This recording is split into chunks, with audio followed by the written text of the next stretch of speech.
सिद्धाणं नमो आयर्याणं नमो उवज्झायाणं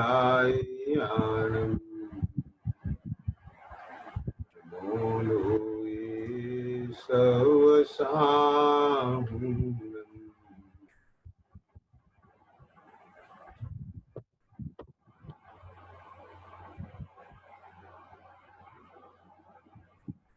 नमः समय साराय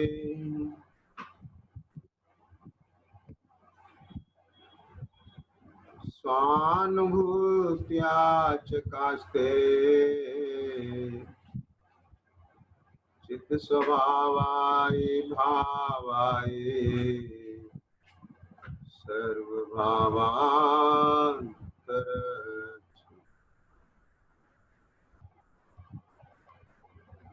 वंदितु सर्वसिद्धे ध्रुवमचलमणोभवं गतिं पते वोच्छामि समय पाहुर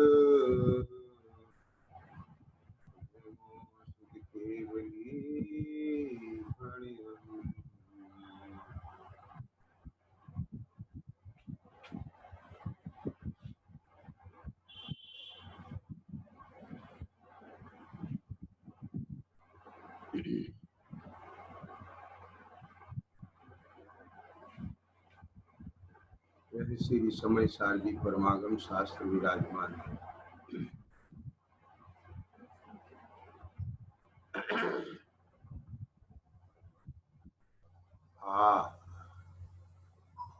अहो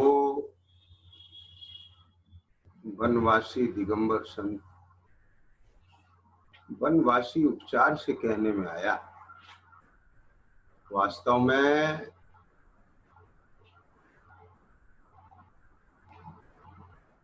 वह तो स्वरूपवासी है, आत्मवासी है।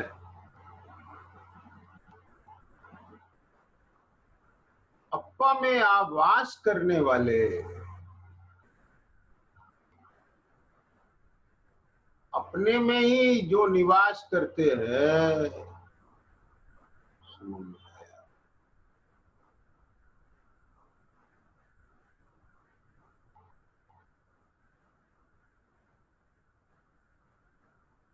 अपने उपयोग में अपना चैतन्य का प्रकाश विलसता हुआ चिद्गुण दर्शन ज्ञानमय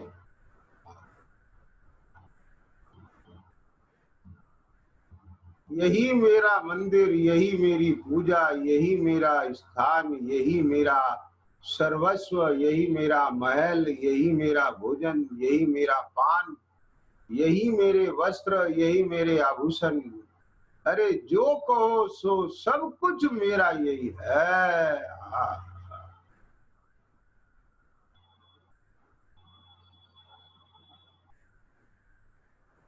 यही मेरा भगवान है, यही मेरी भगवत्ता है।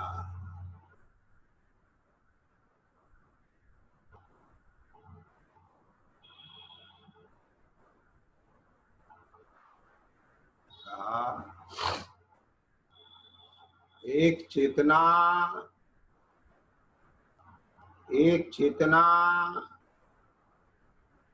और उस चेतना में त्रिकाल, उसका सर्वस्व चिद गुण। एक चिद गुण और एक चिद गुण का परिणमन, वह जो चिद गुण का परिणमन है, वह परिणमन अपने को चिद गुणमयी चैतन्य अनुभव करे।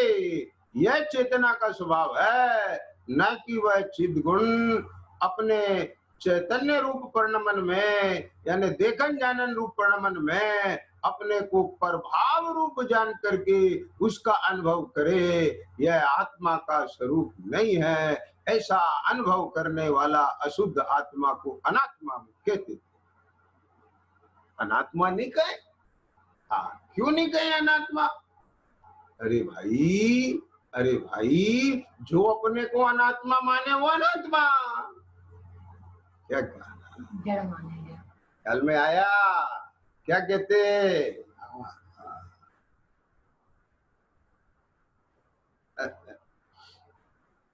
अरे हिंदुस्तान में रह के पाकिस्तान के गीत गाने वाले, पाकिस्तान के गीत गाने वाले, पाकिस्तान को जिंदाबाद हिंदुस्तान मुर्दाबाद कहने वाले, भले ही उन्हें नागरिकता हिंदुस्तान की हो, पर हम उन्हें पाकिस्तानी कहते हैं कि नहीं कहते? तो ऐसे ही जो पर्याय पर को प्रसिद्ध करे वह पर है, क्या कहा? ये भी एक विवक्षा है। लेकिन वही पर्याय यदि अपने को अपने चिदगुण से व्याप्य मान करके, व्याप्त देख करके, अरे मेरा जनेता पर नहीं है, मेरा आश्रयभूत पर नहीं है, मेरा कार्य पर नहीं है, मेरा कारण पर नहीं है, मेरा कर्ता पर नहीं है, मेरा कर्म पर नहीं है, मेरा भोक्ता पर नहीं है, मेरा भोग पर नहीं है, मैं ही मेरा करता धरता, ये उसके ख्याल में अपना त्रिकाल मौजूद स्वभाव आ जावे, तो वह उसी समय, अरे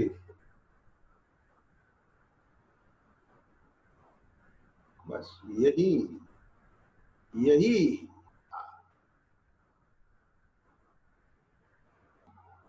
समझ में आया। मति ज्ञान तत्व को भी सन्मुख करके, मति ज्ञान तत्व को भी सन्मुख करके, शुद्ध ज्ञान तत्व को भी सन्मुख करके समझ आया, उसकी प्रकट प्रसिद्धि हो जाती है। ये जो पर सन्मुख जाना था वह सुसन्मुख,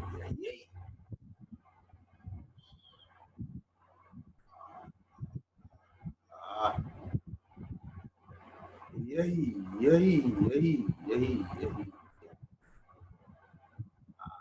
यही मैं यही मैं यही मैं, दो बातें आई, यही मैं और यही मैं, यही मैं यही और मैं यही, पर मैं नहीं। ये जितना भी राग का परिणाम है, यह सब पर भाव है, और इस रूप परिणत आत्मा क्या कहते हैं? ख्याल में आया? एक प्रकार से कहे तो क्या कहे, वह भी मैं नहीं, वह भी मैं उसे अपना मैं नहीं मानता, मैं तो उसे मैं मानता हूँ। समझ आया? अरे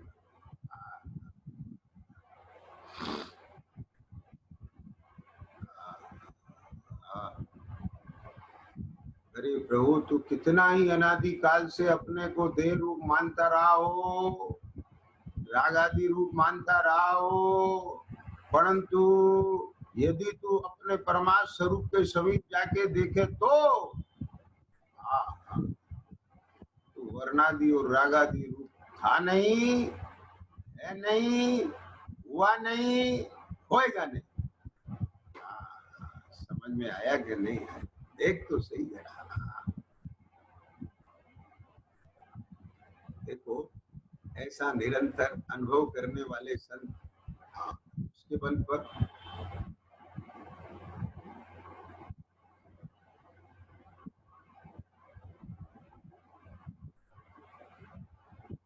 यह जो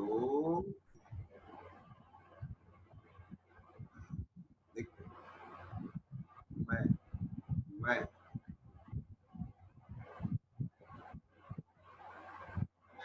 ये जो सुनना ध्यान से हो, ये जो बोलने का भाव, बोलने का भाव, बोलने रूप क्रिया, सुनने का भाव और बोलने की ये मैं नहीं, ये मैं नहीं, मैं यही, बट यही मैं नहीं। क्या कहा? बारीक बात। बोलने का भाव, बोलने की क्रिया, वचन वर्गना, ये मैं नहीं, यहां मैं नहीं, यही मैं, पर मैं ये नहीं।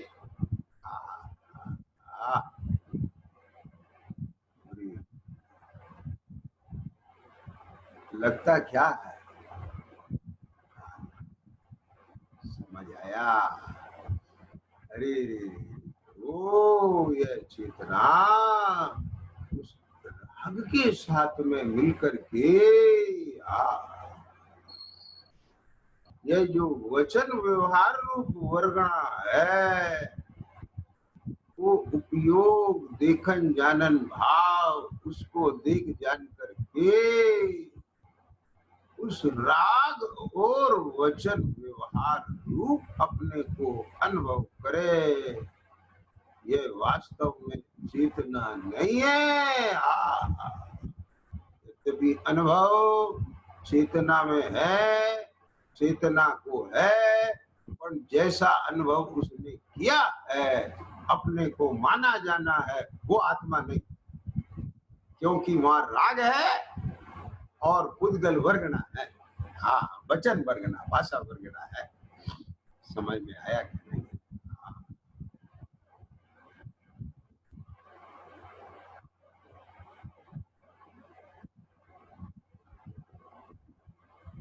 यह जो सर्वांग एक अखंड चैतन्य सत्ता, उसका एक अखंड पने संचेतन, ये जो अखंड का भेद विकल्प ये भी नहीं।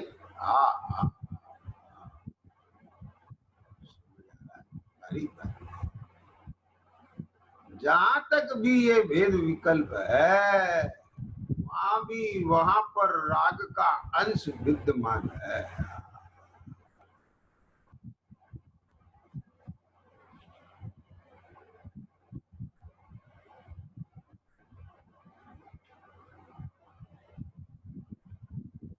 यह जो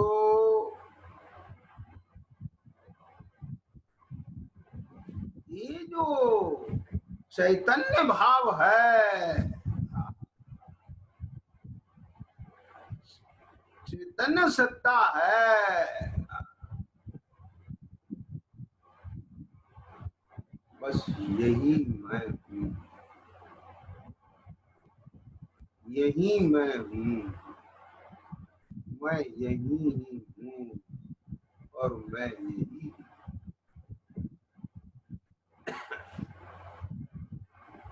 ऐसा ज्ञान में प्रतिभाषित हुआ।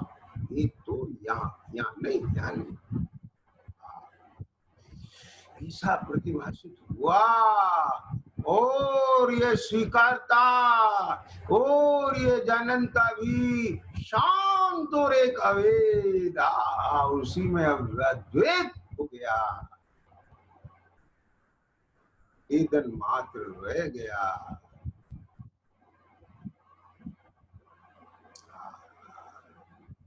उसके लिए ये कहने में आता है, बस यही मेरा सर्वस्व और यही मेरा सर्वस्व है।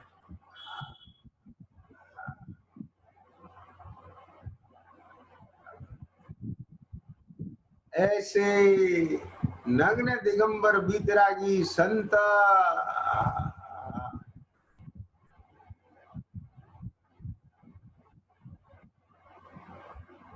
आचार्य गुरुवर कुंद कुंद स्वामी जहां बैठ जाए, वही उनका मंदिर है, वही उनका आश्रय है, वही उनका उपाश्रय है। जिनको अपने उपाश्रय की, ओ ये बार वाला उपाश्रय, ओ भोजन की, दातार की कोई विकल्प चिंता नहीं, क्यों हो? अरे जिसको संजीवनी बूटी मिल गई, अब उसको इस लोक में ये जड़ पदार्थ क्या करेंगे? चैतन्य का संचेतन, कहीं राग का संचेतन में वह भ्रमित नहीं है, किसी राग को आत्मा नहीं मान लिया है, किसी आत्मा के प्रतिभास को भी आत्मा नहीं मान लिया है। यानी जो वास्तविक तत्व है, वस्तु है, पदार्थ है, भाव है, सत्ता है, वही आकर के जिसने अपने को वेदन दिया है।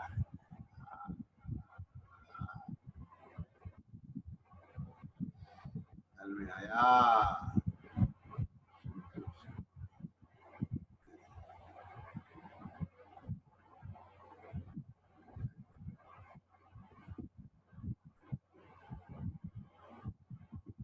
साक्षात संवर,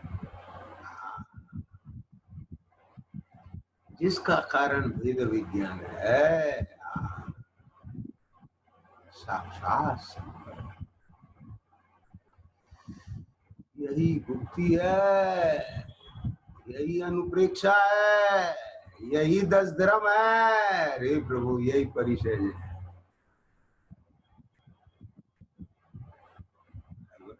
संवर के 6 कारण गए, वो सब यही है। वो तो निमित्त की अपेक्षा से कथन करने में आता है, वास्तव में तो एक हो हम, एक हो, एक हो, एक।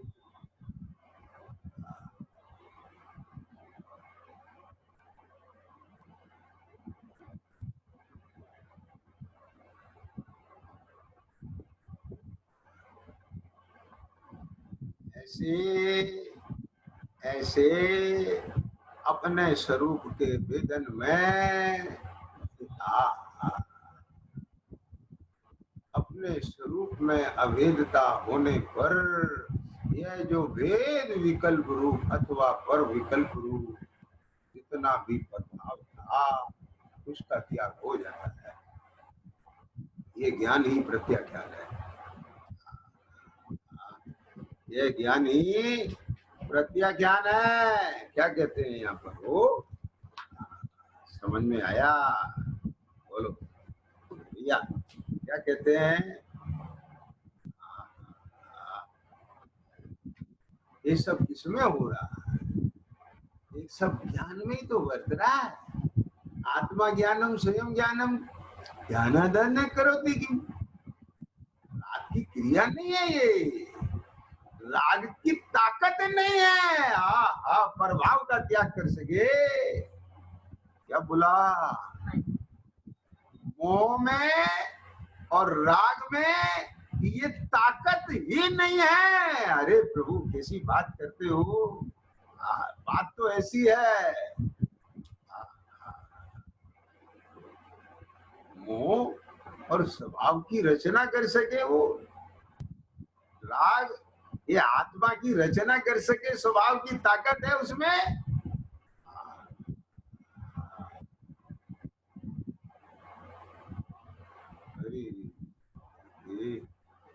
जहां तक यह अल्प राग भी है, वहां तक भी पूर्ण संवर नहीं है। जहां उस राग का भी भाव है, वही संवर है, वही अपने स्वरूप का अद्वैतपना है, अभेदपना है। ऐसा ज्ञान में नक्की कर। ये ग्रस्त जीव को भी उसके उपशम काल में, क्या कहा, मोह के उपशम के काल में ऐसे अपने स्वरूप की प्रतीति होती है। उस स्वरूप की प्रतीति के बल पर ही आगे का मोक्ष मार्ग प्रारंभ होता है। वह ये राग को चाहे वह भले ही प्रशस्त राग है, उसको श्रद्धान में ये ही भाषित होता है, क्यों? ये मेरी चीज नहीं है, मेरी वस्तु नहीं, मेरा कार्य नहीं। यद्यपि मेरी चित्त भूमि पर उत्पन्न होने वाला भाव है, परंतु इस भाव का मेरे स्वभाव के साथ मेल नहीं खाता। यह बेमेल है, यह बेमेल तत्व है, ये आश्रव तत्व है, ये आश्रव तत्व है, इसलिए ये है। वाह क्या बात है, बोलो। अरे कितना भी प्रशस्त राग हो, उसे संबर तत्व में डालोगे कि आश्रव तत्व में डालोगे? अरे आश्रव तत्व में नहीं डालें तो दो भेद क्यों किए? पापाश्रव और पुण्याश्रव दो भेद क्यों किए? ये दो भेद है ना, ये आश्रव के दो भेद हैं, एक पापाश्रव है और एक पुण्याश्रव है। तो यदि इस प्रशस्त राग को यदि इसे आत्म स्वभाव में शामिल कर लिया, संबर में शामिल कर लिया, तो पुण्याश्रव में किसे शामिल करोगे? क्या कहा, क्या बोला?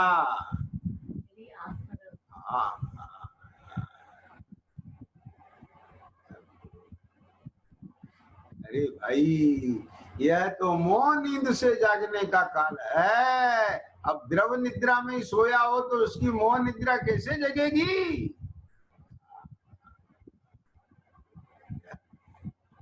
करे क्या, करे क्या?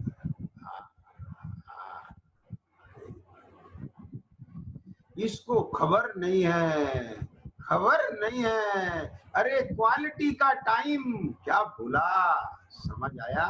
क्वालिटी का आम, क्वालिटी का आम एक एक एक चम्मच खाने के लिए मिल जाए वो बढ़िया है, बजाय इसके बेरस का पूरा आम खाने के। क्या बोला? वो समझ में आई बात? जो समझदार व्यक्ति होते हैं ना, वे 10 रुपए किलो का 1 किलो आम नहीं खाते। क्या बोला? हाँ, वे 100 रुपए किलो का 100 ग्राम खा लेते हैं, आएगा 10 ही रुपए का। क्या कह गए, क्या कह गए? नहीं आई समझ में?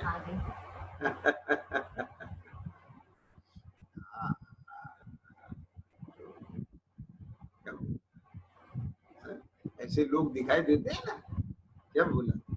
वे पैसेंजर गाड़ी में 10 दफे घूमने नहीं जाते, वे एक समय एसी फर्स्ट क्लास का टिकट लेकर के घूमने जाते हैं। क्या कह गए, कुछ समझे?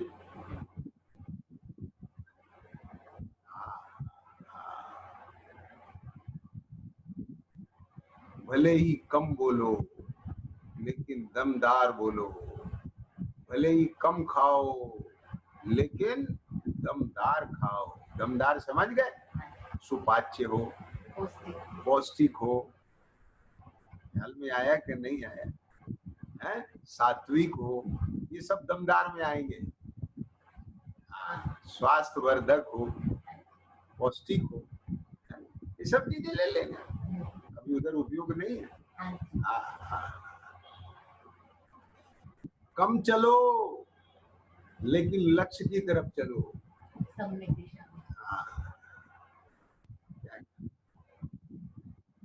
कम सोचो परंतु सम्यक सोचो, कम रखो परंतु उपयोगी रखो।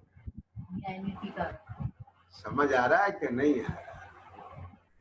अब अनुपयोगी भर रखा है और उपयोगी मिले नहीं, समझ आया कि नहीं? कबाड़े में काम की वस्तु भी नहीं मिलती। बोलो।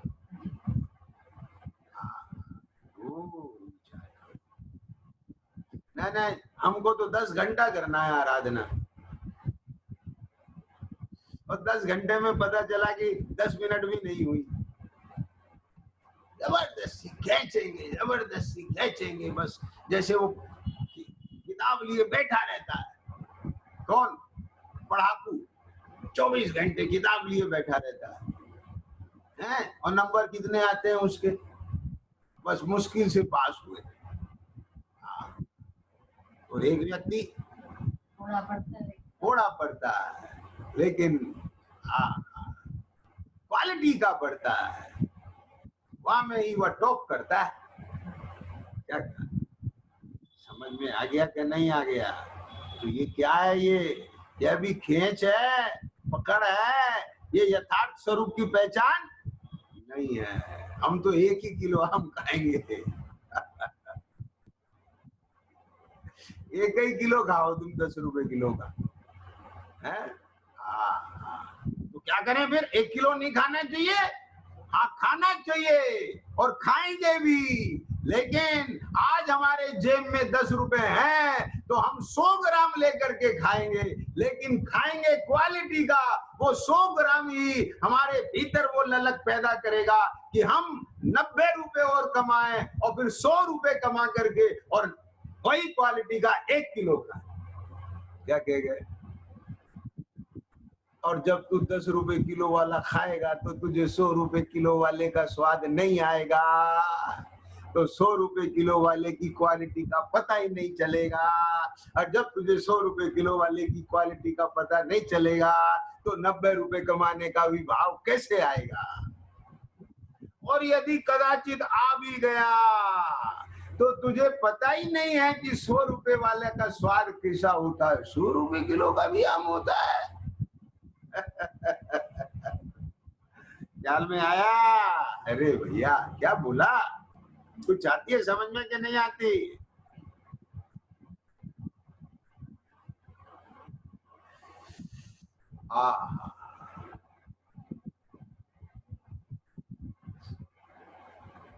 समझ में आ रहा है कुछ? कितने जोड़ी कपड़े हैं तुम्हारी अलमारी में? 100 जोड़ी है। बहुत अच्छा, चलो भैया साहब घूमने चलते हैं। पहनने लायक एक भी नहीं निकला, गिनती के 100 और ढंग का एक भी नहीं। बोलो, ऐसी गिनती करने का मतलब क्या है? रिकॉर्ड बनाना है? अरे ये समझ में कि नहीं आ रही? देखो, मैंने बहुत पहले भी कहा था। क्या कहा था? कि पेज नहीं भरने हैं, सही लिखना है। क्या कह गए? जितनी देर में तू पूरा पेज लिख देता है उतनी देर में भले ही एक अक्षर लिख, लेकिन सही लिख। हमारी निगाह में वो लिखा गया एक शब्द एक पेज से बेहतर है। क्या कह गए? कुछ आया समझ में? है? बोलो। स्पीड तो बढ़ जाएगी। क्या बोला? क्या कहा? स्पीड तो बढ़ जाएगी, लेकिन सही लिख। क्या कहा? यदि सही लिखावट पर फोकस नहीं हुआ, क्या कहा? साफ लिखने के चक्कर में इतने धीरे लिखो कि पेपर ही खत्म हो जाए और लिख ही नहीं पाए, उससे तो अच्छा है ये पूरा तो लिख के आओ। अभी परीक्षा का काल नहीं है, अभी शिक्षण का काल है। क्या बोला? ये बात कब कह रहे हैं हम तुम्हें? ये तो शिक्षण के काल में सिखाई जा रही है ना। और तुम अभी आरंभ से यदि ये अभ्यास करके चलोगे तो परीक्षा के काल तक ये नौबत आएगी क्या? है? और तुमने अभी से स्पीड पकड़ने की कोशिश की और चाहे अक्षर कैसे ही बन रहे हो और गलत लिखा जा रहा हो सही लिखा जा रहा हो, शुद्ध हो अशुद्ध हो, नहीं हमको तो फटाफट लिखना है। देखो हमारा बड़ा भाई फटाफट लिखता है, हमारी बड़ी बहन फटाफट लिखती है। अरे प्रभु, जब वे छोटे थे तब वे ऐसे लिखते थे। क्या ख्याल में आया? नहीं, हमारे मुनिराज सुबह ही उठ जाते हैं और 24 घंटे बैठे रहते हैं ध्यान में। हम भी ध्यान में बैठेंगे, बैठ जाए ध्यान में 24 घंटे, अर्थ ध्यान होगा। ख्याल में आया कि नहीं आया?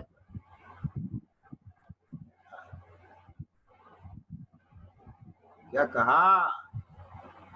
बात को समझने की चेष्टा करो। क्या?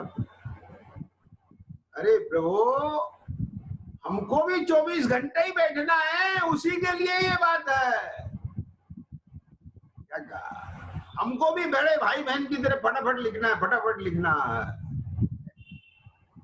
लेकिन उससे पहले ये समझ होना चाहिए क्या लिखना है और कैसे लिखना है। क्या कह गए? क्या लिखना है, कैसे? बस लिखना है नहीं। क्या कहा? क्या बोला? लिखना है नहीं, क्या लिखना है और कैसे लिखना है। यदि ये सम्यक नहीं हुआ तो तेरा सब लिखना अकार्यकारी जाएगा। क्या कह गए भैया? बात समझ में आई कि नहीं आई? ये बात यहाँ चल रही है। ये मूल में यदि भूल रह गई और तू फूल के भी, क्या कहा, केले की खम्भ की तरह से मोटा हो गया, अंदर से पोला ही रहेगा।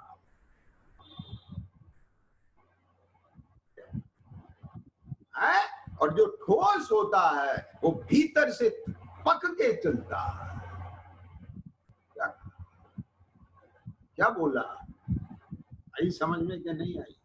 वो मजबूत लक्कड़ होता है ना, मजबूत आरा भी, आरी चले तो वो चलाने वाले को तो बीच में 4 दफे आरी बनाना पड़ता है। क्या मजबूत लकड़ी है। क्यों? ये अंदर से पक के चली है। क्या समझ में आया? अरे वो पक के चलता है भाई। ये स्वच्छंदता का मार्ग नहीं है, लेकिन आभास का भी मार्ग है, भावुकता का भी मार्ग नहीं है। यह गंभीर मार्ग, बड़ा बड़ा बड़ा गंभीर मार्ग है। जरा सी भी यदि चूक हो गई, इधर कुआं है इधर खाई है, लेकिन पगडंडी पर चलना है, पगडंडी है, और चलने के लिए वो पगडंडी पग के लिए सफिशिएंट है। जरूरत है तो बैलेंस की जरूरत है। क्या बोला? जगह की जरूरत नहीं, चलने के लिए तो उतनी जगह चाहिए। क्या कहा? संतुलन की जरूरत है।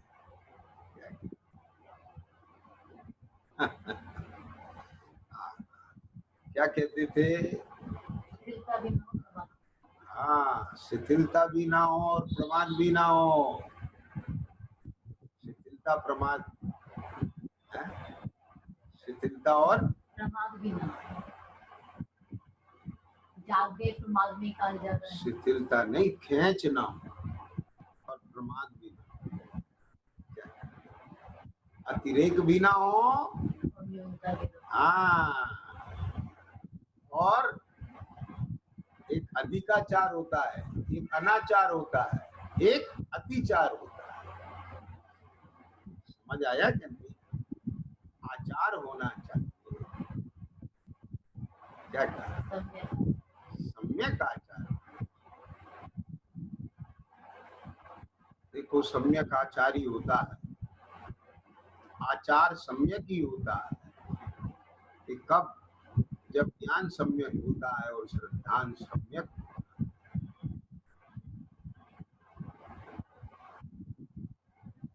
यदि आचार सम्यक नहीं है तो पक्की बात है कि ज्ञान और श्रद्धान सम्यक नहीं है।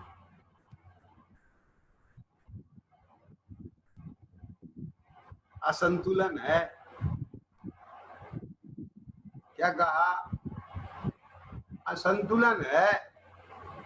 अगर प्रवृत्ति में असंतुलन होगा तो ध्यान देना, भीतर का ज्ञान और श्रद्धा निषेधेंगे, क्योंकि वे सम्यक है।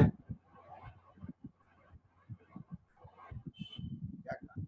ज्ञानी के भी कभी प्रमाद का उदय आ जाए ना, तो भीतर से ज्ञान श्रद्धा बोलते हैं और वह प्रमाद को टालने के लिए पुरुषार्थ करते। उसकी प्रतीति में वो हे वर्तता है। यदि हे ना वर्ते तो आश्रम तत्व का श्रद्धा मिथ्या हो जाएगा। क्या कहा? कुछ आई समझ में कि नहीं आई? उपाधि को ना मानते। हाँ है? उपाधि को ना मानते उसे। और कहीं प्रशस्त राग को धर्म नहीं मान लेते। प्रशस्त राग रूप में परतन होता है।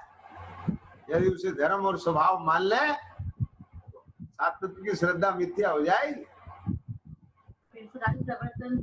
आई प्रवृत्ति का श्रद्धा ज्ञान से जो सुमेल है वो निश्चय सम्यक दर्शन ज्ञान चारित्र्य के काल में है। क्या कहा? क्या बोले?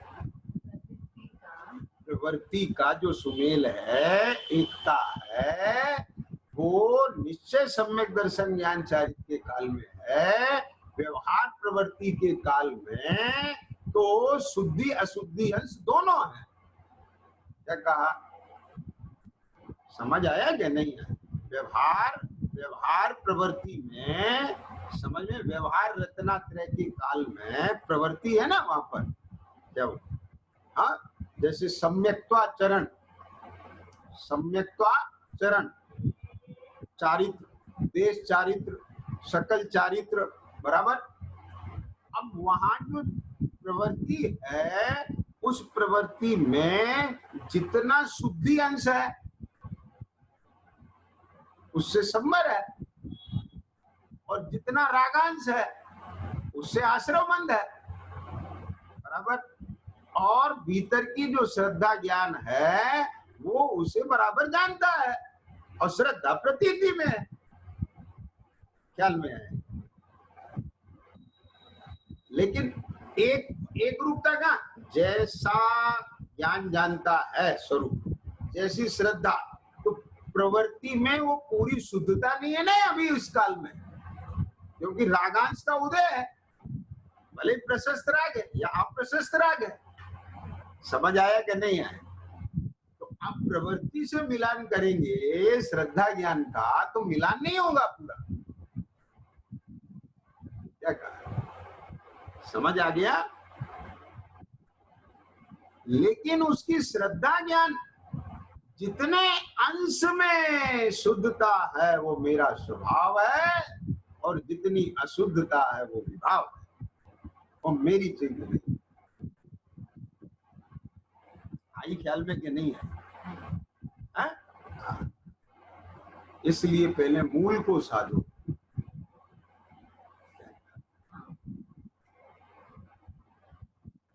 ठीक है?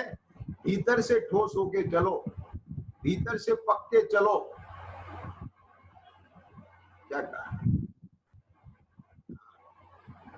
ध्यान देना, केले का खम्भ है, फूला हुआ है, उसको आप यूं तोड़ देंगे, समझ गए?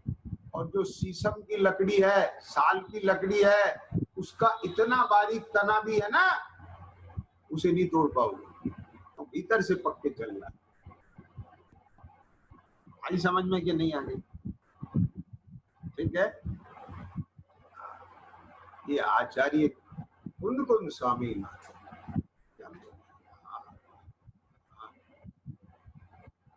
शुद्ध परिचिदानुभूता सब वश भी काम भोग बंद कहा। ये काम भोग बंद की कथा तो सब जीवों को परिचय में है।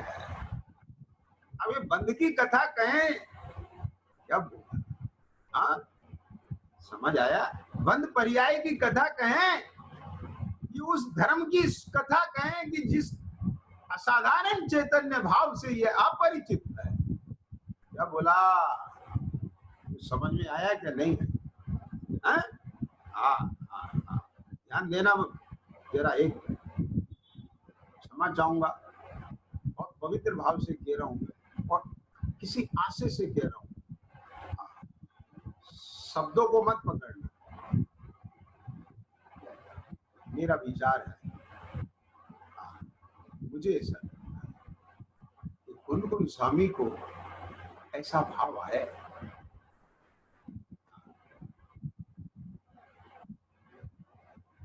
क्योंकि प्रथम स्वरूप स्कंद की रचना हो चुकी थी,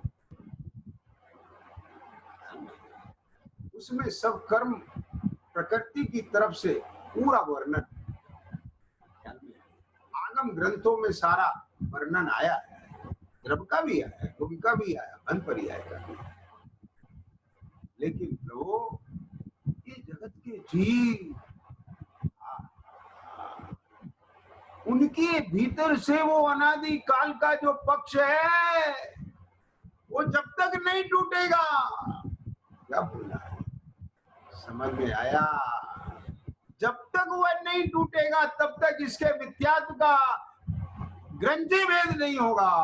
इसलिए ये जरूरी है, इसे एकत्व भक्त आत्मा की बात पता चलना चाहिए, ये मैं नहीं हूँ, मेरा स्थान मार्गणा स्थान नहीं है, मेरा स्थान चैतन्य है।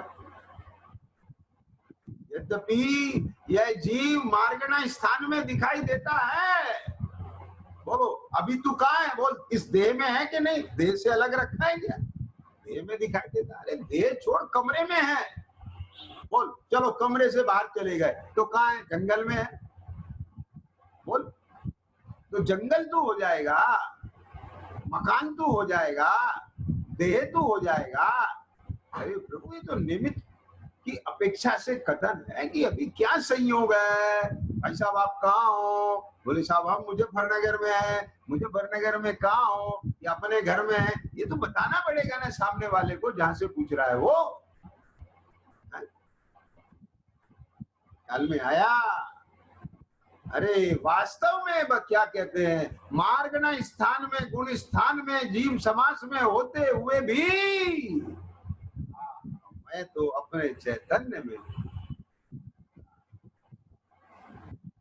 हूं कि नहीं, बोल बोल, अपने चैतन्य चतुष्टय को छोड़ करके वो कर्म के चतुष्टय में घुस गया क्या, एक क्षेत्र का होने पर भी घुस गया क्या, घुस सकता है क्या, अरे घुस सकता है यदि चेतन अचेतन हो जाए तो, परंतु ये त्रिकाल संभव नहीं है, क्या कहा, इसलिए चेतन अपने चतुष्टय में रहता हुआ चेतन है, और अचेतन अपने चतुष्टय में रहता हुआ अचेतन है, एक द्रव दूसरे द्रव रूप नहीं। बोले अभी तो आप कह रहे थे अनात्मा कि तुझे अगर सुनने की तमीज नहीं है तो सुन मत, क्या बोला, हाँ पहले सुनने की पात्रता लेके आ, क्या समझ आ गया कि नहीं आया? क्या कहते हैं भाई, क्या बोला है? हाँ तुझे मुख्य गुण करना नहीं आता है, आशे पकड़ना नहीं आता है, प्रयोजन साधना नहीं आता है, बोलो है? ये कैसी स्त्री है, माँ बाप और सबको छोड़ के पति के संग सबकी अवज्ञा कर गई, ये क्या मतलब है, बोलो कैसी माँ है? खुद ही खुद खा रही है, विकल्प भी नहीं है इसे। अरे भाई क्या कहा, जब स्वयं खाएगी तो स्वयं की मुक्तता होगी, अन्न की गौणता हो जाएगी। अभी सबको परसा था कि नहीं इसने, सबको खिलाया था कि नहीं इसने। जो बेअकले होते हैं वो गुण में भी दोष देखते हैं, क्या कहा, उनसे माथा मत मारो, माथा फूट जाएगा अपना, क्या बोला, आइए समझ में। अरे 9 तत्वों में एक चैतन्य तत्व को निकाल रहे हैं तो 9 तत्व का निषेध कहाँ है वहां, क्या बोला, नहीं आई समझ में बात। हाँ बंद पर्याय में निर्बंध स्वरूप दिखा रहे हैं तो बंद पर्याय का निषेध हो गया, अभाव हो गया उसका। बोल, तेरी मिथ्या दृष्टि तुड़ा रहे हैं, वो मिथ्या दृष्टि हुई कहां से? उसका कोई विषय होगा तभी तो हुई ना। क्या कहा? अरे भाई सुनो ध्यान से, दृष्टांत एक देश होता है। बोले देखो रस्सी को सांप मान लिया, क्या बोला? ध्यान से सुनना, रस्सी को सांप मान लिया तो उसकी मिथ्या दृष्टि तुड़ाई। क्या सुड़ाई? ये सांप नहीं है, रस्सी है, बराबर? समझ गए ना? लेकिन ये दृष्टांत भी कहाँ इस्तेमाल कर रहे हैं? एक क्षण पहले पेचकस उठाया था, अगले क्षण चिमटी उठाई वो घड़ी सही करने वाले ने। आगे समझ में क्या नहीं आई? क्या बोला है? अरे भाई ये सांप नहीं है, रस्सी है। ये रस्सी नहीं है, सांप है। तो जो तू अपने को अनुभव करता है, जो तू है, वो ये कर्म नो कर्म नहीं है, तू चैतन्य है। ये तुझे अनुभव कराने के लिए कहते हैं। यहाँ ये नहीं लेना कि यहाँ बंद पर्याय है ही नहीं। क्या बोला? कुछ समझ में आया कि नहीं आया? क्या कहा? यहाँ चूरण का दृष्टांत लेंगे फिर। किस भाई वहां पर देखो